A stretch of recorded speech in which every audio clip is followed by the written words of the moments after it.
नमस्कार साथियों, राजस्थान के इतिहास की क्लास में आप सभी का स्वागत है। तो साथियों, अपने चर्चा कर रहे थे राजस्थान के इतिहास में मेवाड़ का इतिहास और मेवाड़ के विस्तृत इतिहास की चर्चा कर रहे थे, जिसमें अपने रावल शाखा को कंप्लीट कर लिया है। आज अपने जो है उसी के आगे राणा शाखा को पढ़ेंगे, जिसमें अपने पहला शासक है जिसका नाम है राणा हमीरदेव सिसोदिया। तो राणा हमीरदेव सिसोदिया के बारे में अपने चर्चा करने वाले हैं। तो राणा जो हमीरदेव सिसोदिया है, इसके बारे में मैंने आपको बताया, सिसोदिया सत्ता का वास्तविक संस्थापक। और दूसरी बात, ये जो राणा हमीरदेव सिसोदिया है, इसी राणा हमीरदेव सिसोदिया को क्या कहा जाता है कि जो राणा हमीरदेव सिसोदिया है, ये जो है ये मेवाड़ के प्रथम उद्धारक कहलाते हैं। मेवाड़ के प्रथम उद्धारक कहलाते हैं। इसका रीज़न ये है क्योंकि इन्होंने मेवाड़ पर उस समय आक्रमण किया जिस समय मेवाड़ अपने पतन की तरफ जा रहा था। क्योंकि आपको पता है कि छोटे छोटे इधर उधर के शासक जो है यहाँ पर आकर शासन कर रहे थे, जिससे मेवाड़ अपने पतन की तरफ जा रहा था। तब इसने राणा हमीरदेव सिसोदिया ने मेवाड़ पर क्या किया था? आक्रमण किया था, अर्थात आक्रमण करके उसकी सत्ता को संभाला, उसका उद्धार किया। इसीलिए ये मेवाड़ का प्रथम उद्धारक कहलाता है। कौन कहलाता है? राणा हमीरदेव सिसोदिया जी कहलाते हैं। ठीक है, राणा हमीरदेव सिसोदिया है, इसके बारे में अब हम आगे अध्ययन करेंगे। सबसे पहली बात हम पढ़ेंगे इसके बारे में कि जानकारी, इसके बारे में जो जानकारी के स्रोत हैं वो कौन कौन से हैं। तो सबसे पहला ग्रंथ है जो इसके बारे में जानकारी देता है, उसका नाम है हमीर मद मर्दन। क्या नाम है? हमीर मद मर्दन है, जो इसके बारे में क्या देता है? जानकारी देता है, इंफॉर्मेशन देता है। और यह ग्रंथ किसका है? जय सिंह सूरी का है। जय सिंह सूरी का है हमीर मद मर्दन, जो इसके बारे में क्या देता है? जानकारी देता है। इसके बाद में दूसरा जो ग्रंथ आता है वो आता है जिसमें एक प्रशस्ति है जिसका नाम है कुंभा की है, ये जिसका नाम है कीर्ति स्तंभ प्रशस्ति। कौन सी है? कीर्ति स्तंभ प्रशस्ति है, जिसके रचयिता अत्रि और महेश भट्ट है, जिसको अभी कवि भी कहा जाता है। कीर्ति स्तंभ प्रशस्ति में इसे जो है राणा हमीरदेव सिसोदिया को क्या कहा जाता है? विषम घाटी पंचानन कहा गया है। विषम घाटी पंचानन कहा गया है। कीर्ति स्तंभ प्रशस्ति में किसे कहा गया है? राणा हमीरदेव सिसोदिया को। राणा हमीरदेव सिसोदिया को कीर्ति स्तंभ प्रशस्ति में विषम घाटी क्या कहा गया है? पंचानन की संज्ञा दी गई है। विषम मतलब विपरीत, घाटी मतलब परिस्थितियां, पंचानन मतलब हनुमान जी का पर्यायवाची है। अर्थात विषम परिस्थितियों में भी, विपरीत परिस्थितियों में भी हनुमान जी के समान। अर्थात हम ऐसे भी कह सकते हैं कि विषम परिस्थितियों में भी या विपरीत परिस्थितियों में भी सिंह के समान जो है किसको बताया गया है? राणा हमीरदेव सिसोदिया को। इसके बाद में तीसरा जो है वो आती है, नाम आता है उसका रसिक प्रिया। ठीक है, ये रसिक प्रिया कुंभा की है। किसकी है? कुंभा की है, जो कि जयदेव की कृति है। जयदेव का ग्रंथ है जिसका नाम है गीत गोविंद। गीत गोविंद को आधार बनाकर महाराणा कुंभा ने जो है रसिक प्रिया की रचना की। अर्थात कह सकते हो कि जयदेव की कृति का टीका है क्या? रसिक प्रिया। जयदेव की कृति है गीत गोविंद, इस गीत गोविंद का टीका है जिसका नाम क्या है? रसिक प्रिया। और इसी रसिक प्रिया में जो है कुंभा को क्या कहा गया है? वीर राजा कहा गया है। रसिक प्रिया में कुंभा के लिए कौन से शब्द का प्रयोग किया गया है? वीर राजा। चौथी बात जो इसमें अपने चर्चा करेंगे कि कर्नल जेम्स टोड। कौन है? Colonel James Tod. Colonel James Tod जो है, कर्नल जेम्स टोड जो है, कर्नल जेम्स टोड किनको? कर्नल जेम्स टोड जो है वो हमीरदेव सिसोदिया को क्या कहते हैं? तो हमीरदेव सिसोदिया को प्रबल हिंदू राजा की संज्ञा देते हैं। क्या कहते हैं? प्रबल हिंदू राजा की संज्ञा देते हैं। ठीक है, प्रबल हिंदू राजा की संज्ञा देते हैं। किसको देते हैं? तो हमीरदेव सिसोदिया को। कौन? Colonel James Tod. इसके अलावा जो है, इसे ध्यान रखना, हमीरदेव सिसोदिया जो है वो गुरिल्ला युद्ध पद्धति में निपुण था। कौन सी युद्ध पद्धति? गुरिल्ला युद्ध पद्धति में निपुण था। गुरिल्ला युद्ध पद्धति कह सकते हो इसे, और भी क्या कहा जा सकता है? छापामार युद्ध पद्धति। अर्थात एक तरह से छुपकर वार करना। छापामार युद्ध पद्धति, सेना जो है एकत्रित हो जाएगी या छुप जाएगी, जैसे दुश्मन आएगा तो उस पर वार कर दिया जाएगा। इस तरह से गुरिल्ला युद्ध पद्धति, या फिर जिसको बोला जाता है छापामार युद्ध पद्धति। इस छापामार या गुरिल्ला युद्ध पद्धति में निपुण था कौन? हमीरदेव सिसोदिया। कौन था? हमीरदेव सिसोदिया। हमीरदेव सिसोदिया, हमीरदेव सिसोदिया ने ही चित्तौड़ में, कहाँ पर? चित्तौड़ में अन्नपूर्णा माता के मंदिर का निर्माण करवाया था? कौन सी माता? अन्नपूर्णा माता के मंदिर का निर्माण करवाया था। किसने करवाया था? हमीरदेव सिसोदिया ने अन्नपूर्णा माता के मंदिर का निर्माण करवाया था। इसके अलावा इसने कोई सिंगोली वगैरह कोई छोटा मोटा जो है युद्ध लड़ा था। ये जो युद्ध है मोहम्मद बिन तुगलक के साथ हुआ था, कोई ज़्यादा इंपॉर्टेंट नहीं, आपको इतना ही ध्यान रखना है। ये हमीरदेव सिसोदिया जिसने 1326 से 1364 तक क्या किया है? शासन किया है। इसके बाद में आता है राणा क्षेत्र सिंह। दूसरा राजा तो बनता है, उसका नाम क्या है? राणा क्षेत्र सिंह, जिसे इतिहास में खेता के नाम से भी संबोधित किया जाता है। क्या कहा जाता है? खेता के नाम से संबोधित किया जाता है, जिसने शासन किया था लगभग 1364 से लेकर 1382 तक। कब तक है? 1364 से 1382 तक। ठीक है, अर्थात इसका संघर्ष जो है मालवा के जो है दिलावर खां के साथ हुआ था। और इस तरह से थोड़ा सा एक और ध्यान रखना कि इसने अजमेर तक अपना राज्य का जो है वो क्या किया था? विस्तार किया था। और इसी के समय में ही मेवाड़ मालवा संघर्ष का जन्म हुआ था। मेवाड़ मालवा संघर्ष का जन्म हुआ था किसके समय में हुआ था? राणा क्षेत्र सिंह या राणा खेता के समय में हुआ था। ठीक है, इसके बाद में दोस्तों अपने जो है अध्ययन करते हैं वो किसके बारे में अध्ययन करते हैं? वेरी इंपॉर्टेंट है, जिसका नाम है राणा लाखा। राणा लाखा या लक्ष्य सिंह, लक्की के नाम से याद रखना इसको, जिसने लगभग 1300 जो है 82 से लेकर 1421 तक शासन किया था। 1382 से 1421 तक शासन किया था। किसने? राणा लाखा या लक्ष्य सिंह ने शासन किया था। वेरी इंपॉर्टेंट राजा है ये, इसको लकी से याद करना, क्योंकि इसके राज्यकाल में सारे के सारे लकी ही लकी काम हुए हैं। इसके राणा लाखा या लक्ष्य सिंह के शासनकाल में सारे के सारे लकी ही काम हुए हैं। जैसे पहला लकी कार्य जो है इसके शासनकाल का क्या होता है कि राणा लक्ष्य सिंह या राणा लाखा जो है, इस राणा लाखा ने क्या किया था? सबसे पहली बात, इसके समय में जावर में चांदी की खान मिल गई। क्या मिली है? जावर में चांदी की खान मिली है। कहाँ मिली है? जावर। जावर में चांदी की खान जो है वो किसके समय में मिली है? तो वो मिली है किसके समय में? राणा लाखा के समय में या राणा लक्ष्य सिंह के समय में मिली है। ठीक है दोस्तों, जो कि क्या कहलाती है? एशिया की सबसे बड़ी चांदी की खान है। एशिया की सबसे बड़ी चांदी की खान है। एशिया की सबसे बड़ी चांदी की खान है जो कि जावर में मिली है। ठीक है, जहां पर चांदी के साथ साथ सीसा जस्ता भी निकाला जाता है। क्या निकाला जाता है? सीसा जस्ता। सीसा जस्ता दोनों एक साथ निकलते हैं, इसीलिए दोनों को कौन सा खनिज कहा जाता है? जुड़वां खनिज की संज्ञा दी गई है। जुड़वां खनिज, जुड़वां खनिज की संज्ञा दी गई है, जो आप जियोग्राफी में पढ़ लोगे। जावर में चांदी की खान मिल गई, पहला लकी कार्य ये हुआ। और दूसरा लकी कार्य इसके शासनकाल का क्या हुआ कि पिछोला झील का निर्माण कोई अपने आप ही करवा गया। कौन सी झील बनवा दी? पिछोला झील। पिछोला झील का निर्माण इसी के समय में ही सन 1387 ईस्वी में राणा लाखा के समय में पिंछू या क्षेत्रबल नामक बंजारे ने इसका निर्माण करवाया था। क्षेत्रबल नामक बंजारे ने इसका क्या करवाया है? निर्माण करवाया है। किसने? 1387 में पिंछू या क्षेत्रबल नाम के बंजारे ने अपनी बेल की स्मृति में कौन सी झील का निर्माण करवाया है? पिछोला झील का निर्माण करवाया है। ठीक है दोस्तों, ये जैसे मान लो कि ये पिछोला झील बनी हुई है। इस पिछोला झील में ऐसे दो टापू बने हुए हैं, एक और एक, दो। ठीक है, एक टापू पर जो है वो जो है जग मंदिर है। क्या है? जग मंदिर महल है। दूसरे टापू पर जगनिवास महल है। कौन सा महल है? जगनिवास महल है। और इसी के अंदर इसी झील में सौर चालित नाव भी संचालित है। क्या है कि सौर चालित नाव भी इसी झील में क्या है? संचालित है। ठीक है, ये जो सौर चालित नाव है वो इसी झील में संचालित है। ठीक है ना दोस्तों, तो वो भी इसी झील के अंदर है।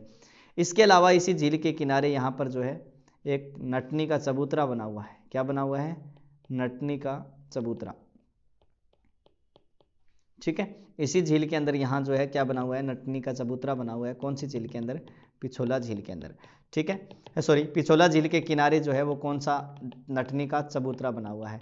कुछ इतिहासकार क्या कहते हैं ये नटनी के चबूतरे के बारे में, कि इसके बारे में कहा जाता है कि एक गलकी नाम की नटनी थी। नट परिवार रहा करता था। कहाँ रहा करता था? मेवाड़ के अंदर।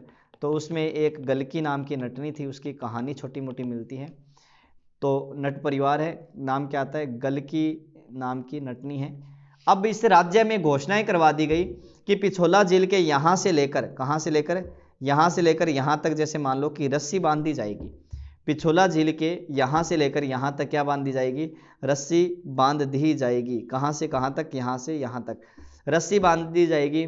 जो भी इस रस्सी से यहाँ से तक लेकर यहाँ तक जो है इसको पार कर लेगा, उसको आधा मेवाड़ का राज्य दे दिया जाएगा, आधा मेवाड़ का राज्य दे दिया जाएगा। तब इस गलकी नाम की नटनी ये चली थी यहाँ पर, ठीक है, यहाँ पर चली चली चली चली चली चली चली चली चाल चाल चाल अड़ता ही पहुंच गई। यहाँ तक पहुंचते ही क्या है कि सामंतों ने सोचा ये तो जो है इसको पार कर लेगी, तो पहुंचते ही सामंतों ने क्या किया, पहुंचने से पहले इसकी क्या काट दी, रस्सी काट दी। ठीक है, पहुंचने से पहले इसकी क्या काट दी गई है, रस्सी काट दी गई है। और बताते हैं कि ये नटनी जो है वो इसी के अंदर ही गिर गई थी, इस झील के अंदर ही गिर गई थी नटनी जो है, गलकी नाम की नटनी, और मेवाड़ का आधा राज्य इस तरह से बचा लिया गया था। तो ये थोड़ी सी जो है पिछोला झील के बारे में मिलता है। पिछोला झील जो है वो कहाँ है, इसी के साथ ही सिटी पैलेस चंद्र महल भी है, ठीक है ना, ध्यान रखना। पिछोला झील 1387 में जिसका निर्माण पिंछू या क्षेत्रमल नाम के बंजारे ने अपने बेल की स्मृति में करवाया था। ठीक है दोस्तों, तीसरा लकी कार्य अपने आप ही विवाह हो गया। तो यहां पर राणा लाखा है, राणा लाखा के पुत्र थे जिनका नाम क्या था, कुंवर चूड़ा। राणा लाखा है, राणा लाखा के पुत्र हैं, उसका नाम क्या है, कुंवर चूड़ा। और इसी समय मारवाड़ जो है, मारवाड़ के राजा थे, उनका नाम था रावचूड़ा। रावचूड़ा की पत्नी थी जिसका नाम था किशोरी देवी। कौन सी देवी है, किशोरी देवी है। और रावचूड़ा जो है, रावचूड़ा के 3 संतानें थी। कितनी संतानें हैं, 3 संतानें हैं। पहली संतान है जिसका नाम क्या है, रणमल, रणमल। दूसरी है जिसका नाम है कान्हा, और तीसरी है जिसका नाम है हंसाबाई। तो रावचूड़ा ने अपनी पत्नी किशोरी देवी के कहने पर अपना उत्तराधिकारी किसको बना दिया, कान्हा। कान्हा को क्या बना दिया था, उत्तराधिकारी। तब उस समय बताते हैं कि जो रणमल है, रणमल नाराज हुआ और रणमल किसकी शरण में चला गया, शरण में, लाखा की शरण में चला गया था। तो इस तरह से जो है कि उस समय कुछ अलग अलग कहानियां मिलती है। तो मैं जो कहानी थोड़ी बहुत जो मिलती जुलती सी है, सही ढंग से भी बताई गई है, उसके बारे में बता देता हूं आपको। तो अपने देखेंगे कि इसमें क्या हुआ वास्तविक रूप से। वास्तविक रूप से जो है रावचूड़ा ने क्या किया, जो है हंसाबाई के विवाह का प्रस्ताव रणमल के हाथों किसके पास भेजा था, कुंवर चूड़ा के पास भेजा था। आई बात समझ में कि रावचूड़ा ने अपने पुत्र रणमल के हाथों हंसाबाई का प्रस्ताव, विवाह का प्रस्ताव किसके पास भेजा था, कुंवर चूड़ा के पास। तो प्रस्ताव भेज दिया गया। इस प्रस्ताव के बाद में वास्तव में हुआ क्या कि जो नारियल लेकर गया था रणमल, वो नारियल जो है वो किसको दे दिया गया, लाखा को दे दिया गया। क्योंकि कुंवर चूड़ा यहाँ नहीं था, इसीलिए वो नारियल किसको पकड़ा दिया, लाखा को पकड़ा दिया। देणो की नो कुंवर चूड़ा ने दे दियो कि ने लाखा रोड़ो पड़ गयो जिका नारियल दे सिपिंग सा गई ब्याह उसी। तब बताते हैं कि रणमल ने भी अपना लालच सोचा कि अगर मैं लाखा को अगर मैं जो है मतलब अपनी बहन का विवाह करवा देता हूं तो मारवाड़ का राजा बनने में राणा लाखा मेरी मदद कर सकते हैं। तो इसने अपना भी स्वार्थ सोचा। जो भी हुआ, कुंवर चूड़ा जो है हंसाबाई भी मान गई थी, लेकिन हंसाबाई ने कहा कि अगर मेरा पुत्र भावी राजा बने तो मैं विवाह करूं, नहीं तो नहीं करूंगा। ये लो, ये समस्या पता नहीं कहां से खड़ी होगी। तब कुंवर चूड़ा ने जो है अपने पिता की लाज रखने के लिए, आन शान रखने के लिए कुंवर चूड़ा ने एक प्रतिज्ञा ली, जिसे भीष्म प्रतिज्ञा के नाम से जाना जाता है।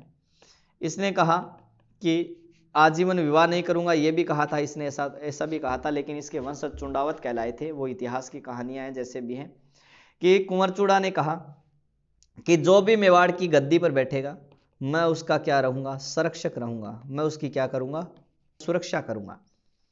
मैं उसकी सुरक्षा करूंगा, उसका संरक्षक रहूंगा। ये बात किसने कही है, कुंवर चूड़ा ने कही है। आई बात समझ में। तो प्रतिज्ञा भीष्म प्रतिज्ञा के नाम से जानी जाती है, क्योंकि इसने ऐसा प्रण ले लिया था, ठीक है। और ना ही क्या मेरे वंशज जो भी होंगे, मतलब ये इस राजगद्दी पर बैठेंगे, इस तरह से इसने क्या ले लिया, प्रण ले लिया था। कुंवर चूड़ा के वंशज जो है वो चुंडावत कहलाए थे। क्या कहलाए, चुंडावत कहलाए, जिनको मेवाड़ की सेना में किसका नेतृत्व मिल गया, हरावल। हरावल मतलब जो आगे का दस्ता होता है, वो हरावल जो है दस्ता किसको प्रदान किया गया, कुंवर चूड़ा के वंशजों को। साथ में इनको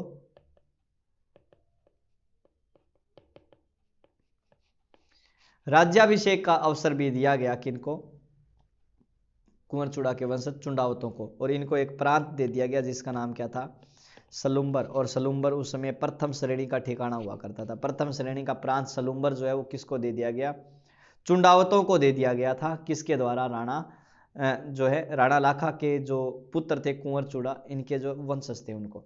ठीक है दोस्तों, तो ये जो है इनकी कहानियां मिलती है। इसने बीच में प्रतिज्ञा ली थी, इसे बीच में पितामह कहा जाता है। मेवाड़ का कह सकते हो, राजस्थान का बीच में पितामह जो है वो किसको कहा जाता है, कुंवर चूड़ा को कहा जाता है। ठीक है दोस्तों, आगे चलते हैं। अब मेवाड़ का राणा लाखा, इस लाखा ने जो है उस समय बूंदी के किले पर आक्रमण किया था, ऐसे भी बताते हैं। और बूंदी का जो तारागढ़ किला है, उस तारागढ़ किले को नहीं जीत पाया।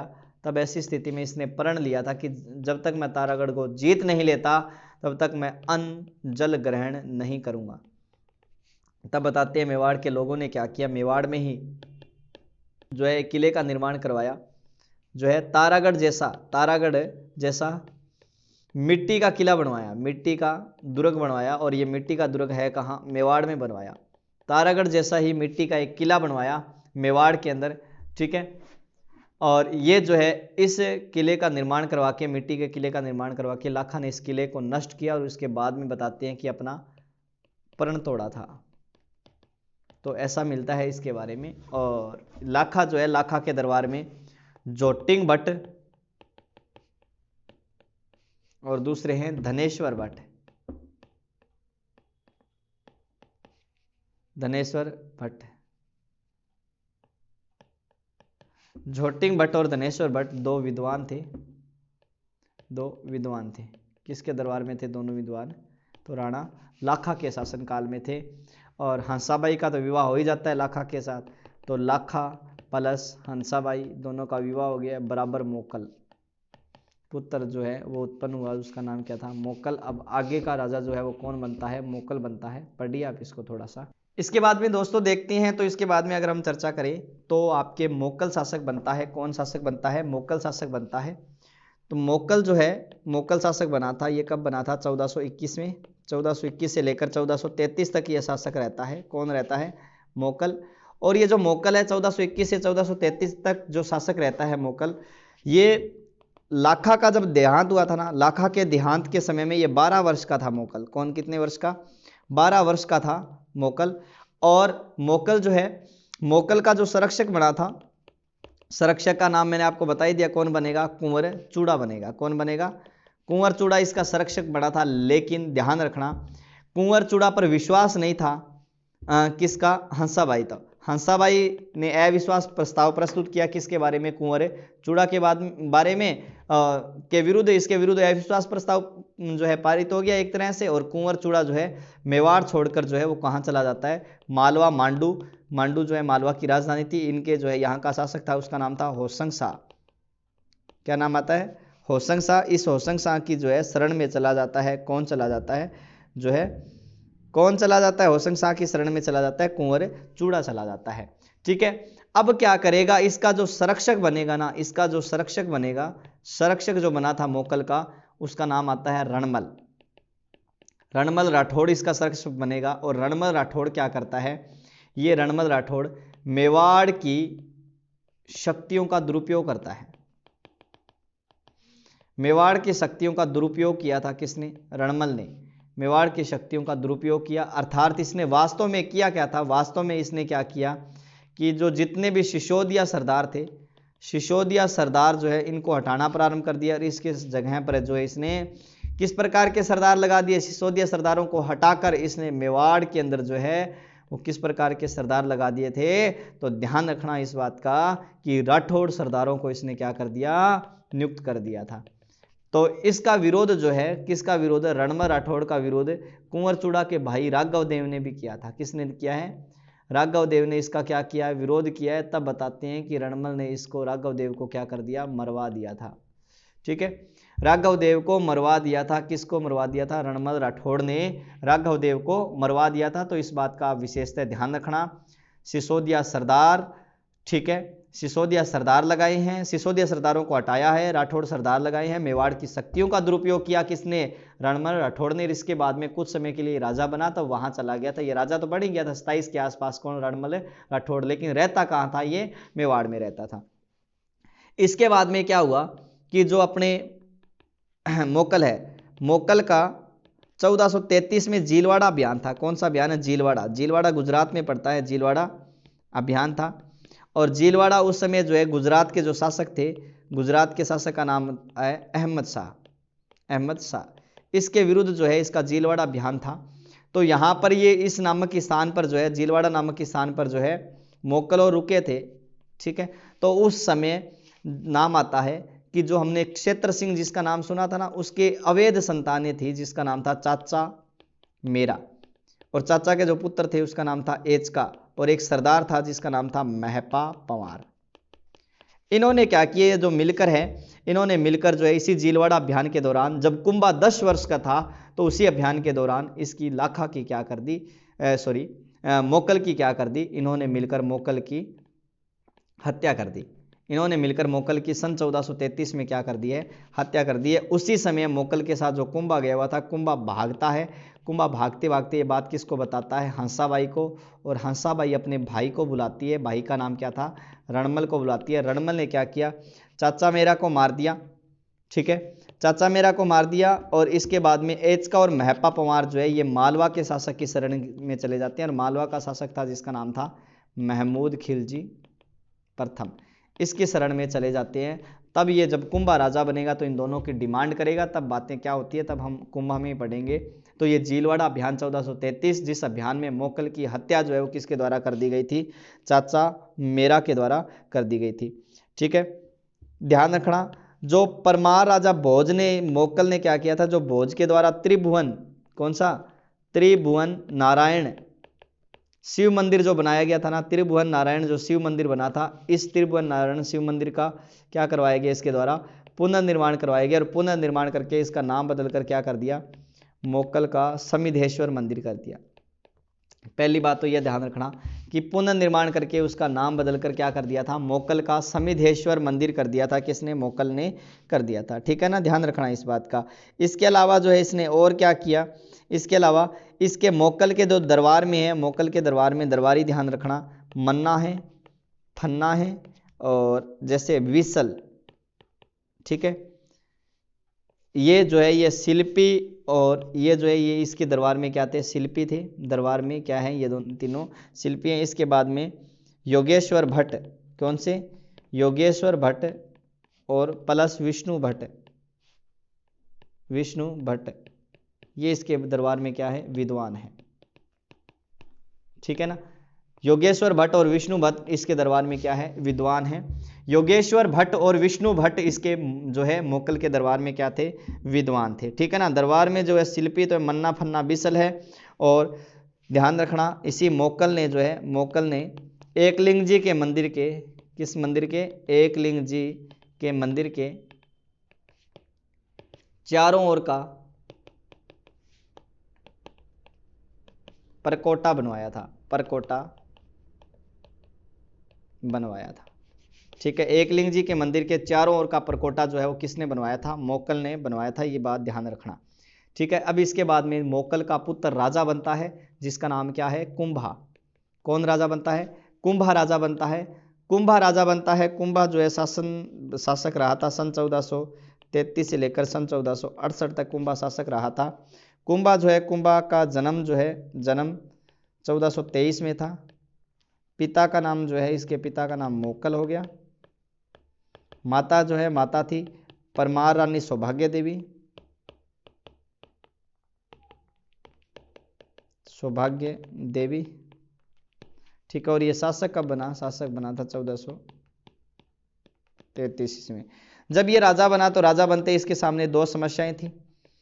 पहली समस्या जो थी, पहली समस्या ये थी इसके सामने कि पिता की हत्या का बदला लेना। आपको पता है चाचा और मेरा, पिता की हत्या का क्या लेना?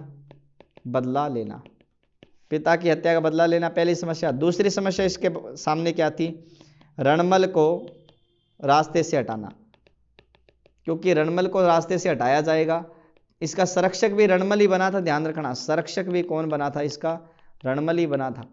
और इसी रणमल को रास्ते से हटाना चाहता था, क्योंकि इसने मेवाड़ की शक्तियों का दुरुपयोग किया। मेवाड़ में सिसोदिया सरदारों की जगह है राठौड़ सरदारों को इसने क्या कर दिया? लगाना प्रारंभ कर दिया। अब पहली बार तो इसमें जो है बताते हैं कि इसने मालवा के शासक को कहा भी उन दोनों को मेरे हवाले सौंप दिया जाए, ठीक है, लेकिन वो नहीं माना। अब नहीं माना तो उस पर क्या करना पड़ेगा? अटैक करना पड़ेगा, आक्रमण करना पड़ेगा। तो ध्यान रखना, महाराणा कुंभा जिसका नेतृत्व जो है रणमल ने किया, और इधर कौन है? महमूद खिलजी प्रथम, मालवा। कहाँ का राजा है? मालवा। दोनों के बीच में सन 1437 ईस्वी में सारंगपुर का युद्ध होता है। कौन सा युद्ध होता है? सारंगपुर पड़ता है एमपी, मध्य प्रदेश में। सारंगपुर का युद्ध होता है 1437 ईस्वी में, ठीक है, जिसको ध्यान रखना कुंभा की मालवा विजय के नाम से भी जाना जाता है। कुंभा की मालवा विजय के नाम से भी जाना जाता है। दोनों के बीच में 1437 में सारंगपुर का विजय जो है युद्ध होता है, जिसमें महमूद खिलजी क्या हुआ? पराजित हुआ, और इसे कुंभा ने इसे कैद कर लिया। 6 महीने तक कैद रखा था। 6 महीने तक इसे चित्तौड़ दुर्ग में बंदी बनाकर रखा, और चित्तौड़ दुर्ग में 56 प्रकार के भोग खिलाए इसको, तरह तरह के, जैसे लातों से, जैसे भी धक्के चढ़ा वैसे ठोका इसको, और इसके बाद में जो है उपहार देकर बाद में क्या कर दिया गया? छोड़ दिया गया। और इस युद्ध का मुख्य कारण यही था। कारण क्या था? कि कुंभा के द्वारा एक तो महपा पंवार की मांग और एक एचका की मांग, क्योंकि ये दो इसके शरण में गए थे, इनकी मांग करना ही था मुख्य कारण। नहीं दिया तो इसीलिए क्या हुआ? युद्ध करना पड़ा। महपा पंवार और एचका जो है वो मारे गए थे। और महाराणा कुंभा ने इस विजय के उपलक्ष्य में क्या बनवाया था? विजय स्तंभ बनवाया। इस विजय के उपलक्ष्य में क्या बनवाया था? विजय स्तंभ का निर्माण करवाया था। किसने करवाया था? इस विजय के उपलक्ष्य में विजय स्तंभ का निर्माण किसने करवाया? महाराणा कुंभा ने करवाया। अब अपने कल विजय स्तंभ के बारे में चर्चा करेंगे। ध्यान रखना दोस्तों, आज के लिए इतना ही। कल अपने जो है विजय स्तंभ जो बनवाया था इसने महाराणा कुंभा ने, विजय स्तंभ, इसके बारे में चर्चा करेंगे। विजय स्तंभ कह लो, चाहे कीर्ति स्तंभ कह लो, ठीक है, चाहे इसको गरुड़ ध्वज कह दो, चाहे इसको विष्णु ध्वज कह दो, चाहे इसको विक्ट्री टावर कह